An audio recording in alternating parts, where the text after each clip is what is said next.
ドジョンさんはよくわからないままでいる、思考で答えを出さないと語られています。これは前回の動画でもご紹介しました。なぜ空白でいると問題が解決するのでしょう。神経科学的視点で紐解いてみます。空白とは何も考えていない状態ではなく、思考に答えを出させない状態と表現した方が近いのかもしれません。疑問が浮かんでもすぐに検討しない、分析しない、結論を急がない。ここで起きていることを神経科学的に見ると、それは既存回路を使わない時間とも言えます。悩みとは何か、神経科学的に見るとそれは特定の神経回路の繰り返し発火です。例えば、私失敗するかもしれない。あの人こう思ってるに違いない。この選択は間違ってるかもしれない。これらは同じ回路を何度も何度も通る。脳はよく使う道を強化します。これを長期増強と呼びます。つまり、考えれば考えるほど問題は強くなる。エドジョンさんが思考から答えを出さないと言われる背景には、この回路の強化を止める意味があるようにも見えます。では、思考回路を使わない時間が続くとどうなるのか。神経回路は使わなければ弱くなります。これをシナプスの刈り込みと呼びます。つまり、悩み回路を発火させなければ、その回路は次第に弱まる。一方で、身体感覚に意識を向けると、頭皮質や全体上皮質、迷走神経といった内受容感覚ネットワークが活性化します。これは今ここの処理系。そして興味深いことに、身体感覚への集中はデフォルトモードネットワークの活動を低下させるという研究があります。つまり、空白でいることは脳のモードを切り替えている可能性がある。ネドジョンさんは空白を維持していると、お腹から上がってきた結論が入ってくると語られています。神経科学的にはこれをインキュベーション効果と呼びます。問題から一旦離れると、脳の裏側で記憶、感情、経験が再統合される。それがある瞬間、言語になる前の形で浮かぶ。これが直感。広域ネットワークの統合結果です。思考が静まると副交感神経が優位になり、扁桃体の活動が落ち着きます。安全モードに入る。その時、セロトニンやオキシトシン系が働き、穏やかな充足感が立ち上がる。ネドジュンさんが語る細胞から幸せや愛が湧き起こってくる感覚は、この神経状態と重なる部分があるかもしれません。まとめると、空白とは何もしない時間ではなく、脳の再編時間。問題が消えるのは、問題の思考回路が弱まり、新しい統合が起きるから、わからないままでいるという選択は、非常に神経科学的に合理的な行為なのかもしれません。最後に、思考回路を使わない時間を作る、答えを出さない実験をしてみたいと思います。今一つだけ小さな未解決のテーマを思い出してみてください。大きな悩みでなくて構いません。週末どうしようか。連絡するのどうしよう。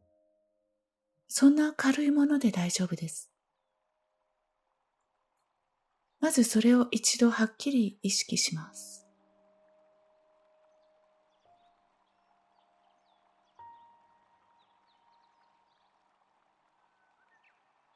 そして心の中で宣言します。私は答えを出しません。今はわからないままでいます。次に意識を胸の中心やもしくはお腹へ移します。呼吸が上下するのを感じてください。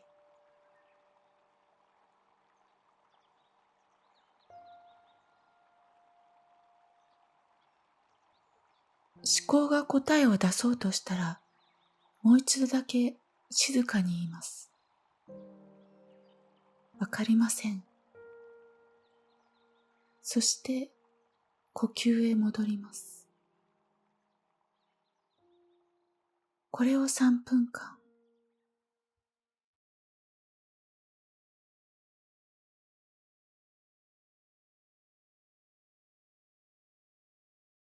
答えを探さない。整理しない。結論を作らない。ただ空白を維持する。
もしかすると、問題を解こうとしていたのは、私たちではなく思考だったのかもしれません。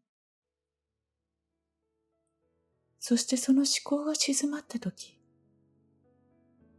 答えはどこかからやってくるのではなく、もともとそこにあったことに気づくだけなのかもしれません。